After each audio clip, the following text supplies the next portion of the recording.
الله الرحمن الرحيم. أبناء التلاميذ، السلام عليكم ورحمة الله تعالى وبركاته.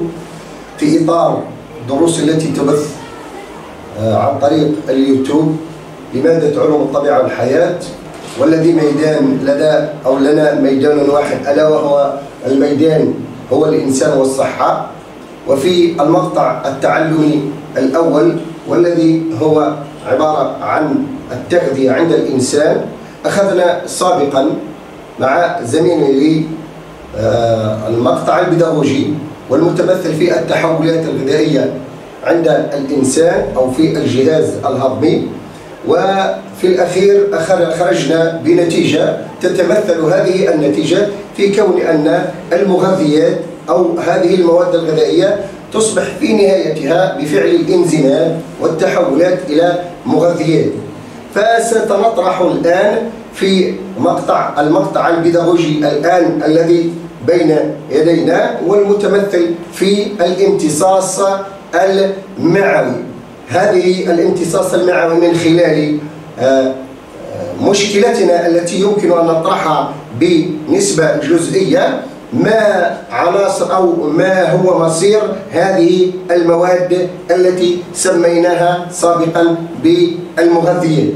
إليك وضعية التعلم الآتية التي أمامك من خلال هذه الصورة. وضعية التعلم وهي يوافق الجدول الآتي حصيلة مدخلات ومخرجات الأنبوب الهضمي عند شخص سليم. لاحظ جيدا معي عزيزي التلميذ ما يدخل الأنبوب الهضمي خلال 24 ساعة، وما يطرح خارج الأنبوب الهضمي خلال 24 ساعة. هذه مجموعة من الأغذية التي تناولها الإنسان ووحدة قياسها بالغرام، وهذه مجموعة الإفرازات التي يفرزها الجهاز الهضمي تقاس أو وحدة قياسها باللتر. لاحظ المواد العضوية الآن التي توجد الآن عندنا 500 غرام غلوسيدات، كذلك ليبيدات وبيبتيدات. هذه الكمية الموجودة أو هذه التي سبق وأن سميناها بالمغذيات. بينما الإفرازات الهاضمة المتمثلة في العصارة اللعابية اللي هي 1.5 لتر، والعصارة المعدية اللي هي 2. أما العصارة المعدية فهي نسبة قليلة غير مؤثرة، أو بالإضافة إلى العصارة المعدية 2 أو 3.5 بالإضافة إلى الصفراء. سنلاحظ هذه المدخلات ما نجد في الجانب الثاني، وهو ما يطرح خارج الأنبوب الهضمي خلال 24 ساعة. هذه عبارة عن فضلات تقاس بالغرام. نلاحظ أن غياب الغلوسيدات أو غياب الجلوكوز الذي لا يوجد نسبته هنا تساوي 0، كما غاب أيضا أو غابت الأحماض الأمينية التي هنا لا تظهر وهي آثار بنسبة قليلة جدا. ظهرت ليبيدات بنسبة قليلة هي الأخرى 2.5، وظهرت مادة السيلولوز جلوسيد غير مهضوم مثل ما سبق وأن ذكرناه، بالإضافة إلى أملاح الصفراء اللي هي 250 ملغ، وميكروبات معوية وأجزاء خلوية تقدر ب 12 غرام. إذا إذا قارنا المدخلات الأنبوب الهضمي ومخرجات الأنبوب الهضمي نلاحظ أن هناك أشياء غابت في المخرجات. هناك غياب الجلوكوز والأحماض الأمينية والليبيدات، وبعض الأشياء الأخرى ظهرت هنا في الفضلات. ولذلك في النشاط الموالي نطرح المشكل الآن لدينا: كيف نفسر وإياك اختفاء المغذيات من الأنبوب الهضمي والتي لا تظهر في الفضلات؟ إذن من خلال هذا عزيزي التلميذ سنبدأ نشاطنا من أجل أن نثبت ذلك بعنوان نشاطنا أحدد مصير الأغذية المهضومة. هذه الأغذية التي هضمت والتي سبق وأن ذكرناها سأحدد مصيرها وإياك في هذا النشاط. لاحظ عزيزي التلميذ أن التغير الكمي للأغذية في الأنبوب الهضمي، هذه المواد المغذيات نلاحظ أنها نعمل على قياس كمياتها ونلاحظ تغيراتها في المحطات الثلاثة. لدينا 3 محطات: المحطة الأولى ألا وهي الفم، والمحطة الثانية ألا وهي المعدة، والمحطة الثالثة ألا وهو المعي الدقيق، ويمكن أن نمر إلى المعي الغليظ الذي تنتهي به. لاحظ الآن سنعمل على قياس حجم الماء الذي يوجد في هذه المحطات. لاحظ معي باللون الأزرق واللون الذي يظهر أخضر زيتي، هذا ماء مستهلك هذا ماء مستهلك، أما هذا فهو الماء الذي فرز أو الذي تم إفرازه عن طريق. إذن ومن ثم في الفم لاحظ أن كمية الماء هنا تكاد أن تتساوى غير أنها لم تتأثر. أما في المحطة الثانية نلاحظ، وهي المحطة الثانية المعدة، نلاحظ أن كمية الماء المستهلك أكثر من كمية الماء المفرز. بينما في الجزء العلوي من المعي الدقيق والذي سميناه سابقا بالعفش نلاحظ أن كمية الماء المستهلك أكثر من كمية الماء المفرز. في الجزء الآخر وبالضبط في الأنبوب الهضمي نجد أن كمية الماء هذه تتناقص تدريجيا في بداية المعي الدقيق. إذا عزيزي التلميذ، قلنا أن من خلال قياسات الكمية للماء لاحظنا أنها تتناقص إلى أن تختفي في المعي الغليظ، وبذلك قمنا بمقارنة حجم الماء الذي يصب في الأنبوب الهضمي وحجم الماء الذي يغادره، ثم حددنا بدقة المنطقة التي يكون فيها اختفاء الماء معتبرا. حجم الماء الذي يصب في الأنبوب الهضمي أكبر من حجم الماء الذي يطرح منه، حيث يبدأ بالاختفاء في العفج. إذن ومن ثم عزيزي التلميذ يمكن أننا قارنا بين كمية الماء، سنقارن حجم المكونات المغذيات الأخرى والتي تتمثل في الغلوسيدات والبروتينات والليبيدات. لاحظ الآن في نفس المحطات كمية الغلوسيدات في الفم وكذلك في المعدة نلاحظ أن هذه الكمية لم تتغير، بينما في العفج نلاحظ أنها بدأت تتغير تدريجيا نسبة إلى كون أنها بدأت تتحلل. ثم في بقية المعي الدقيق نلاحظ هي الأخرى أنها بدأت تتحلل، إلا مادة واحدة وهي التي تظهر لك باللون الأحمر، هي مادة السليلوز أو الألياف الغذائية والتي بقي كميتها 40 جرام. ثم في المعي الغليظ تتناقص بنسبة كبيرة جدا إلى أن تختفي ولا تظهر فيه إلا الألياف الغذائية وهي التي تظهر في الفضلات. عزيزي التلميذ، بالنسبة إلى البروتينات والتي قلنا أن كميتها أو حجمها الذي نعمل على قياسه هو المتمثل في 100 غرام، نلاحظ أنها في المحطات الثلاثة، المحطتين الأولى والثانية، أن الكمية لم تتناقص. لاحظ معي في الفم المحطة الأولى وفي المحطة الثانية وهي المعدة، لاحظ أين بدأت تتناقص هي الأخرى، بدأت تتناقص في بداية الأنبوب الهضمي أو بداية الأمعاء الدقيقة في العفج، ثم بدأت تتناقص تدريجيا، في بقية الأمعاء الدقيقة إلى أن تختفي في الأمعاء الغليظة ولا تبقى منها إلا بقايا قليلة جدا وهي بروتينات يمكن أن لا تهضم. بينما في المادة الثالثة وهي مادة الليبيدات هي الأخرى كميتها لاحظنا أنها 100 جرام، بينما نجدها في محطة الفم لم تتأثر كميتها بالنقصان، كذلك في المعدة هي الأخرى لم تتأثر، بينما في العفج هو الآخر لاحظنا أنها بدأت تتأثر وكذلك بالتدريج في بقية الأمعاء الدقيقة الأخرى إلى أن تختفي في الأمعاء الغليظة ولا تظهر منها إلا آثار قليلة جدا. هذه الآثار القليلة جدا هي التي تظهر في الفضلات، منها الليبيدات قليلة جدا، وبالتالي يمكن أن نقول أن كمية الأغذية العضوية في مختلف مستويات الأمعاء في مختلف مستويات الأنبوب الهضمي قارناها كهذه الكمية وخرجنا مع بعضنا البعض عزيزي التلميذ بأن كمية الأغذية في مستوى الفم ومستوى المعدة نلاحظ الكمية مستقرة غير ناقصة، لكن على مستوى المعي الدقيق نلاحظ تناقصها. أما على مستوى المعي الغليظ تواجد فضلات الأغذية التي لم تهضم كألياف السيلولوز وبعض البروتينات والليبيدات وكمية قليلة من الماء. سنمر عزيزي التلميذ وإياك في النشاط أو في الجزء النشاطي الأول الثاني وهو 2ب. حدد مستوى الأنبوب الهضمي الذي بدأ فيه اختفاء المواد العضوية ثم المنطقة التي يكون فيها الاختفاء معتبرا لهذه المواد. حدد بدقة المستوى الذي بدأ فيه اختفاء المواد العضوية. بدأ الاختفاء المواد العضوية في العفج.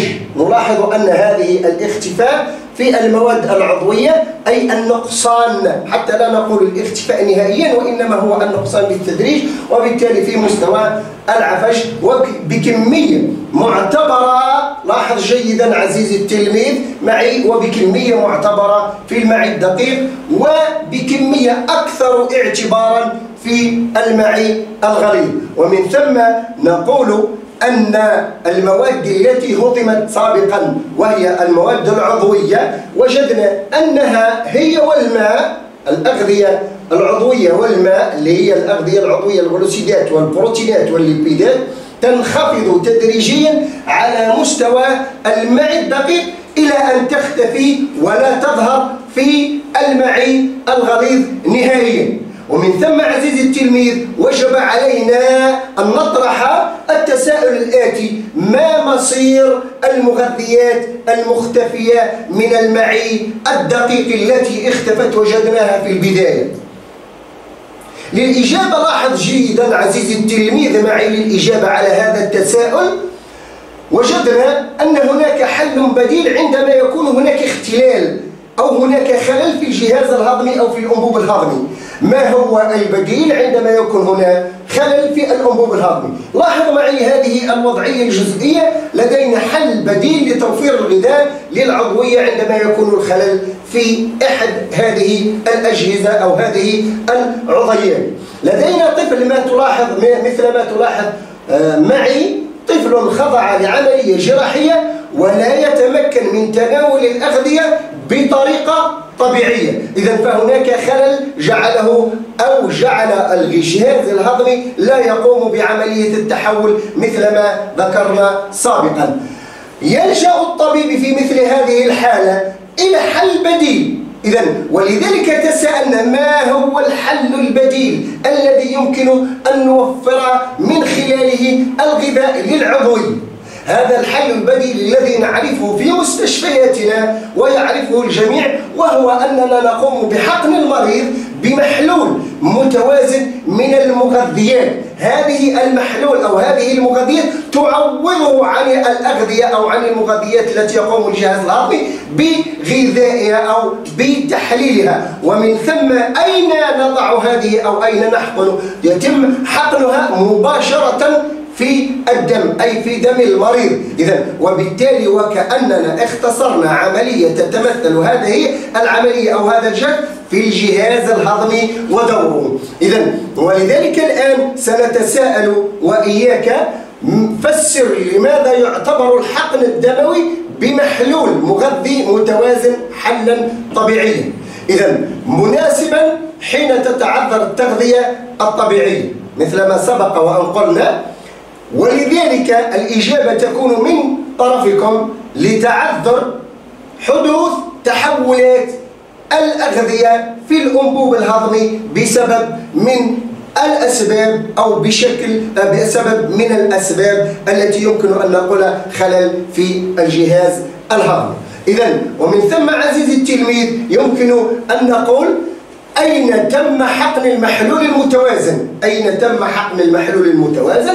ويبدو أننا أجبنا عن ذلك أن حقن المحلول المتوازن كان في الدم مباشرة. هذا الحقن الذي في الدم مباشرة ماذا اختزلنا؟ اختزلنا عمل الجهاز الهضمي، ومن ثم وصلنا إلى مصير المغذيات المختفية من المعي الدقيق.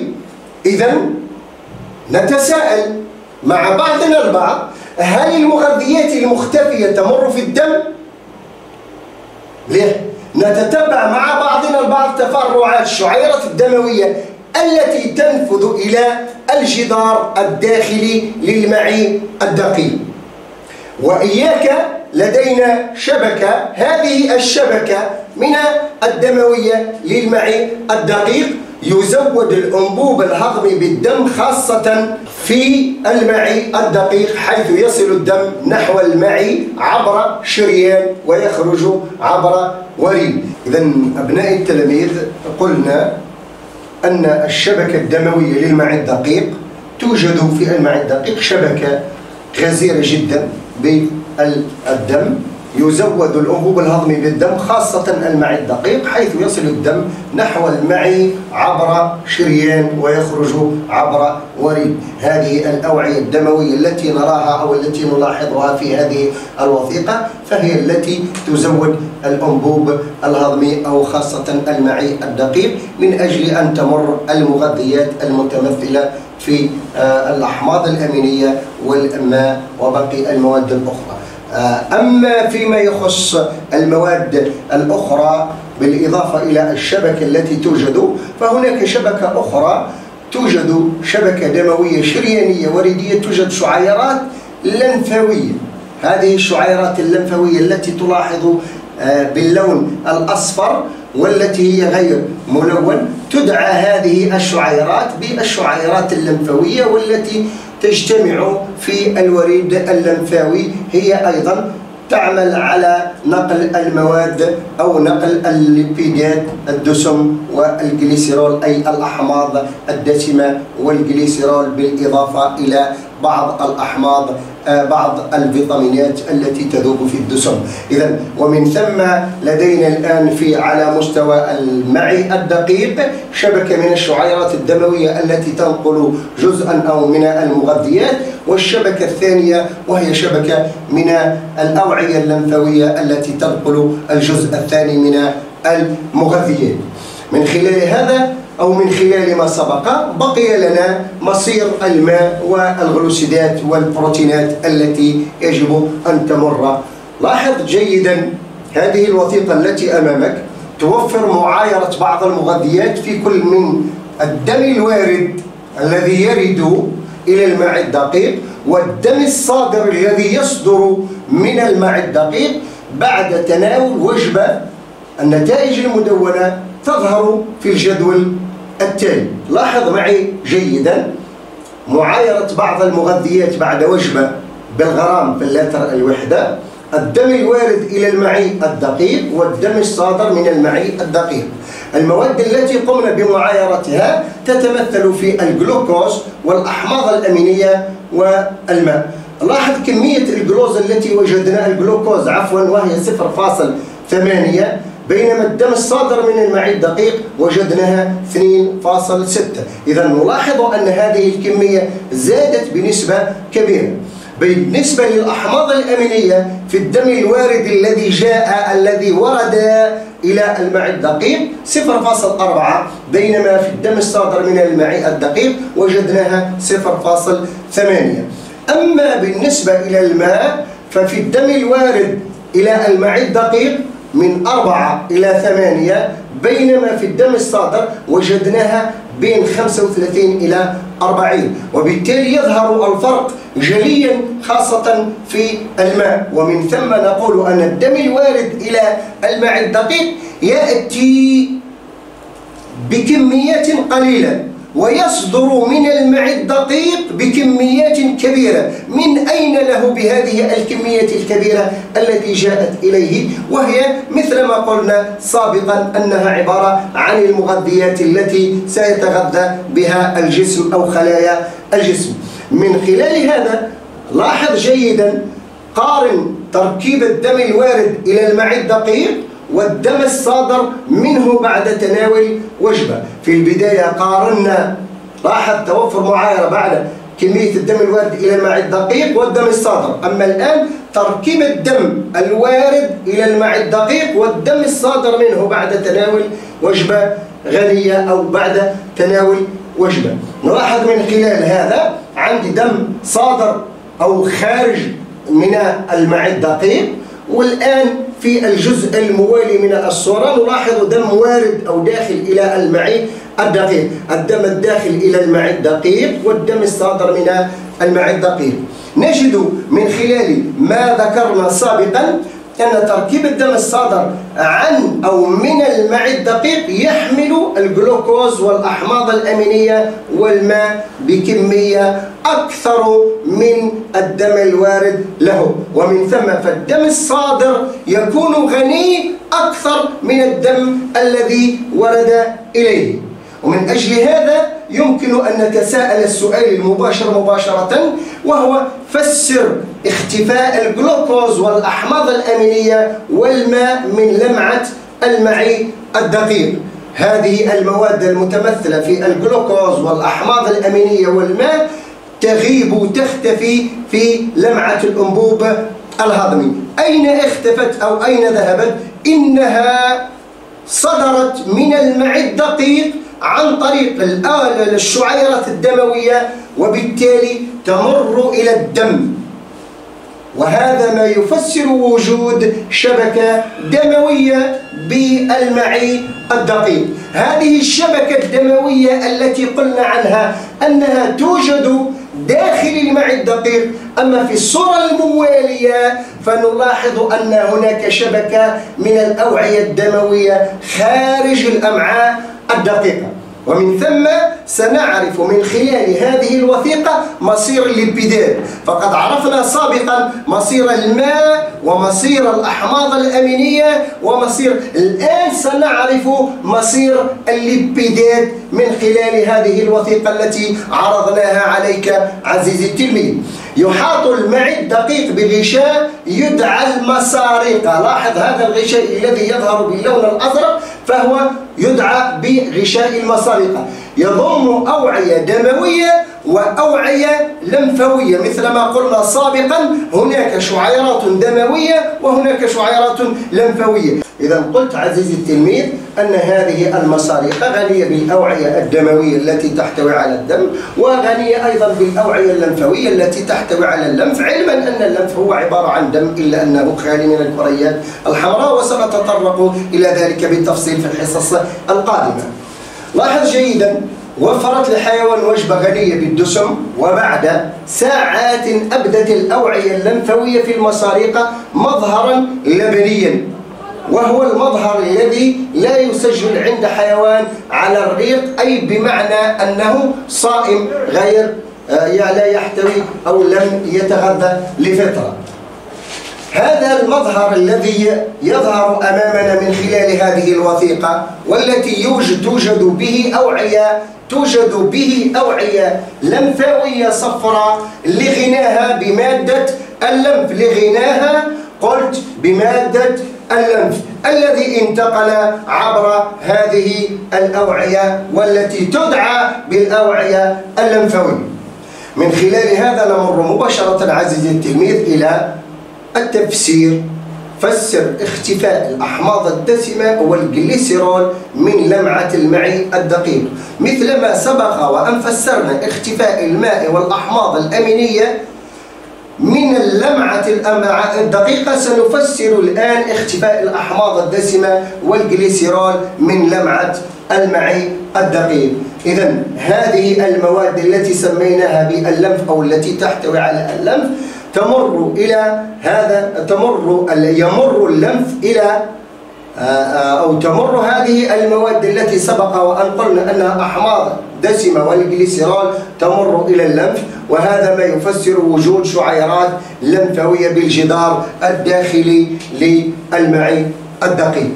من خلال كل ما سبق عزيزي التلميذ وإياك سنستنتج مع بعضنا البعض مما سبق، نستنتج أن هذه الأوعية أو أن هذه المكونات تختفي من اللمعة وتنتقل، جزء منها ينتقل عبر الأوعية الدموية، والجزء الآخر الأخير الذي قمنا بشرحه ينتقل عبر الأوعية اللمفاوية. ومن ثم كل هذه المغذيات تنتقل إلى الدم، جزء منها ينتقل عبر الدم والجزء الآخر ينتقل عبر اللمف. ومن هنا نلخص عزيزي التلميذ وإياك ما أخذناه في هذا أو في هذه النتيجة: مصير الأغذية المهضومة. الأغذية العضوية الماء والغلوسيدات والبروتينات المختفية على مستوى المعي الدقيق تمر في الدم على شكل جلوكوز وأحماض أمينية وماء. أما الجزء الآخر من المغذيات والتي هي عبارة عن ليبيدات تمر في اللمف على شكل أحماض دسمة والجليسيرول. وهذا ما يؤكد فعلا أن المغذيات تمر في جدار المعي الدقيق نحو الدم واللمف. من خلال هذا توصلنا إلى أنها تمر عبر ماذا؟ ومن ثم يمكن أن نقول ما هي خصائص هذا الجدار الذي سمح بهذه المواد أن تمر. وجب علينا أن نعرف الخصائص البنيوية للمعي الدقيق.